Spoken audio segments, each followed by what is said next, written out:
तर चला सगळ्यांना शुभ सकाळ. तर आज आहे चतुर्थी.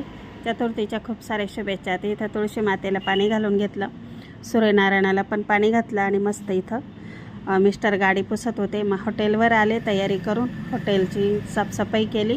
सध्या शिर्डीच्या पालख्या जात आहे त्यामुळं इथं विश्रांतीसाठी थांबतात. तर घाण केलेली असते, मग झाडून घेतलं, हॉटेलचा सेटअप लावून घेतला. इथं पालखीचं दर्शन घेतलं आणि शाळेत यायचं होतं आराध्याच्या. तर इथं कार्यक्रम होता बक्षीस वितरणाचा. आदल्या दिवशी गॅदरिंगचा कार्यक्रम झाला होता आणि दुसऱ्या दिवशी बक्षीस वितरणाचा होता कार्यक्रम. इथं पाहुण्यांचं स्वागत झालं आणि इथं मुलांनी आणि शिक्षकांनी छान गाणं सादर केलं. आणि इथं मग वर्षात जे कार्यक्रम केले जातात त्याचं इथं मग सादरीकरण झालं. नंतर आराध्याला पण बक्षीस भेटणार होतं. नंतर इथं झालेले बक्षीस वितरणाच्या कार्यक्रमाला सुरुवात.